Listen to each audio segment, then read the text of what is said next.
Hey everybody, it's wonderful, wonderful to see you. Today I thought I've never tried this switcher before to do live broadcast, but I thought I would today try it out and just do a little bit of reading from my book, Sojourner's Path, just so that you guys have a good idea of what it's like.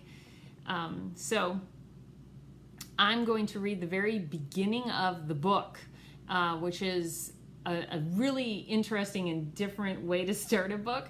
And hopefully, for those of you who are my Christian friends, you'll understand why I started the book this way. But those of you who are interested in just reading novels that are just, if you're just a bookworm or if you're just you just love books, I hope you enjoy this. Starts with The Encounter. And after I'm done with this, if you have any questions or if anybody has any questions, go ahead and pop on and let me know what you think. Okay, The Encounter. The small corner cafe on Winston Street was the favorite eatery of many in Alnwick. Newly refurbished, offering customers a homey interior with classic American fare. Today was a la mode day, promising a full house. The bell above the front door jingled as he entered. The man could have been a properly dressed businessman. His slacks were pressed, shirt tailored to fit his form, and he was careful about grooming and hygienic practices. However, his behavior did not suit appearances. He glared at the patrons, watched as they ate their meals, mouths opening and closing with each bite, as if mastication were repugnant to him. He began smacking his mouth and rolling his tongue, mocking the act of eating. He continued this behavior, raising in intensity until most everyone was watching. A hush fell over the cafe. Customers fidgeted with their meals and tried to continue conversations. Eyes made sidelong glances in his direction. Retired men who regularly spent their afternoons at the corner, gossiping while enjoying a slice of pie and bottomless cup of joe, gawked at the creature, waiting to see what he'd do next. Children sidled closer to their parents, peeking from behind their clothing. Cockroaches, he spat, uttering every syllable in odious mockery. He opened the pepper shaker, pouring the contents into his mouth. Wanting no part in a lunatic's behavior, some people took this as a sign to pay the check and leave. Hastily, they grabbed belongings as the other server scrambled to close out their tab. Others simply left money on the table and left. A well-dressed, amiable young woman returning from the restroom made it halfway to her table before she saw what was in the corner booth. He was staring at her. At first, she was curious. Who's that? Why is he staring? Is he flirting with me? With each moment, this dalliance felt more and more intrusive. He wasn't just looking at her. His gaze was penetrative. She began remembering things from her past she'd long since forgotten, moments she'd allowed herself to be corruptible and unwillingly depraved. Her breath became shallow and panic flooded her being.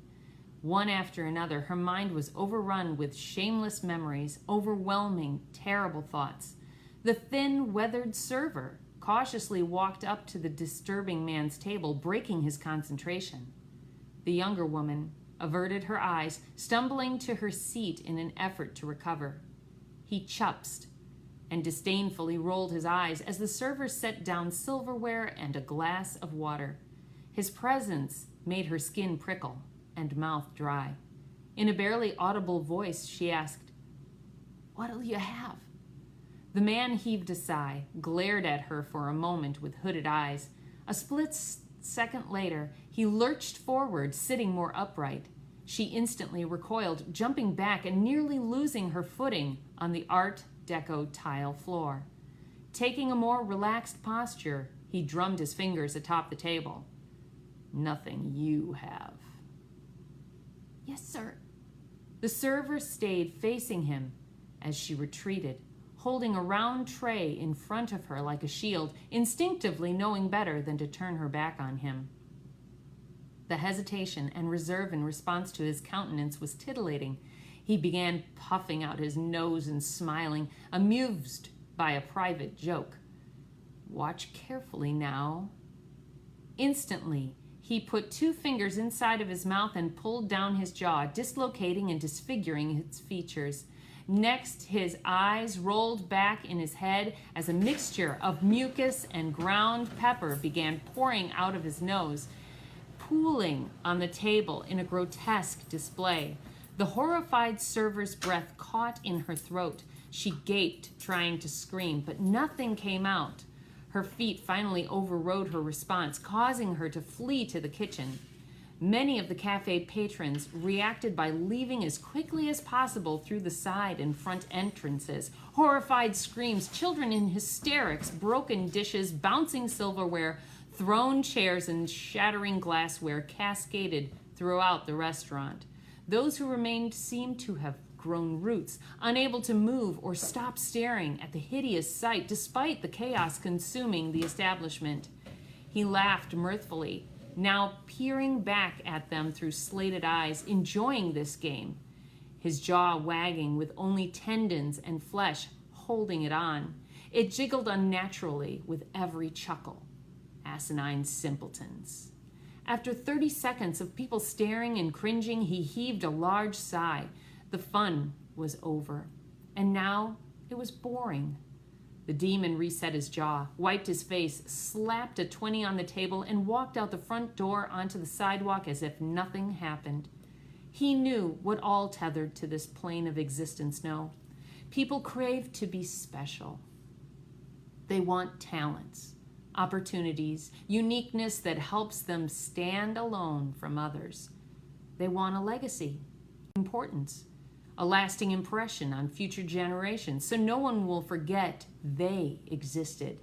To be forgotten is unthinkable, so he gave them what they needed: a story, a tale they could tell each other and enjoy for years to come, something to make them stand out from all the other little cockroaches God made.